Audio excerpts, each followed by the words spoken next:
नगरी ओंकारेश्वर में रविवार से 7 दिवसीय शिव महापुराण कथा की शुरुआत हुई। कथावाचक पंडित प्रदीप मिश्रा की कथा श्रवण के लिए विभिन्न जिलों व अन्य प्रदेश से श्रद्धालु यहां आए हैं। पहले ही दिन 2 लाख लोगों की क्षमता का पंडाल खचाखच भर गया। ये भी पढ़ें। पंडित प्रदीप मिश्रा कथा। भगवान शिव की नगरी ओंकारेश्वर में पंडित प्रदीप मिश्रा की शिव महापुराण कथा। बड़ी संख्या में पहुंच रहे श्रद्धालु। पंडित प्रदीप मिश्रा कथा। भगवान शिव की नगरी ओंकारेश्वर में पंडित प्रदीप मिश्रा की शिव महापुराण कथा। बड़ी संख्या में पहुंच रहे श्रद्धालु। कथा श्रवण के साथ ही श्रद्धालु नर्मदा स्नान और ओंकारेश्वर ममलेश्वर ज्योतिर्लिंग के दर्शन के लिए पहुंचे। कथा आयोजन ओंकारेश्वर और मोरतक्का के बीच ग्राम थापना में करीब 45 एकड़ मैदान में किया गया है। भीड़ को देखते हुए मोरतक्का ओंकारेश्वर मुख्य मार्ग को नो व्हीकल जोन घोषित करने के साथ ही कथा स्थल से 4 से 5 किलोमीटर दूर वाहन पार्किंग स्थल बना गए हैं।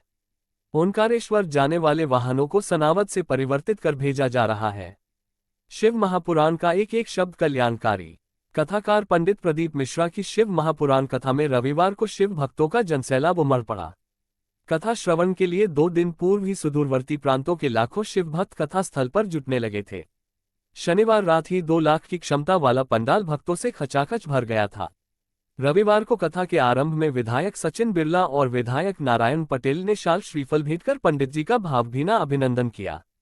विधायक बिरला ने निमाड़ क्षेत्र में शिव महापुराण कथा के आयोजन के लिए पंडित जी और सुदूरवर्ती क्षेत्रों से आने वाले शिव भक्तों का आभार माना। कथा आरंभ करने के पूर्व पंडित मिश्रा ने शिव महापुराण का पूजन अर्चन किया। उन्होंने कहा कि पुण्य सलिला मां नर्मदा जी के तट पर ओंकारेश्वर में देवताओं और संतों का वास है। हम सब बड़े पुण्यभागी हैं जो भगवान शिव की कथा के लिए एकत्रित हुए हैं। भगवान ओंकारेश्वर के नाम जप और स्मरण मात्र से सभी 12 ज्योतिर्लिंगों के नाम जप का पुण्य भक्त को मिल जाता है, क्योंकि ओंकार में ही संपूर्ण सृष्टि, समस्त शास्त्र और पंच तत्व समाहित हैं। ओंकार ही सब कुछ है और सर्वव्याप्त। पम मिश्रा ने कहा, ओंकार ही सब कुछ है और सर्वव्याप्त है। शिव पुराण कथा के महात्म्य पर विस्तार पूर्वक प्रकाश डालते हुए कहा कि जो भक्त पूरे 7 दिवस तक शिव कथा का श्रवण मनोयोग पूर्वक और विश्वास पूर्वक करता है तो निश्चय ही उस भक्त की मनोकामना पूर्ण होगी। त्रिशूलधारी शिव तृष्णा और समस्त विकारों का नाश करते हैं।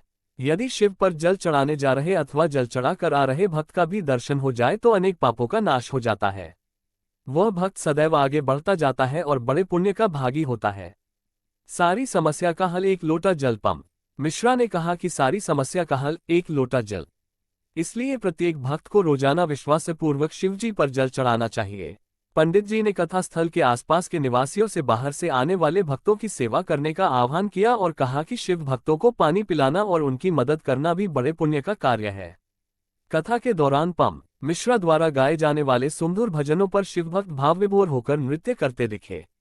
संपूर्ण कथास्थल और पंडाल में उपस्थित लाखों शिवभक्त भगवान शिव की भक्ति में सराबोर दिखाई दिए। पंडाल में जगह नहीं मिलने पर हजारों भक्तों ने सड़कों के किनारे पेड़ों के नीचे बैठकर कथा का श्रवण किया।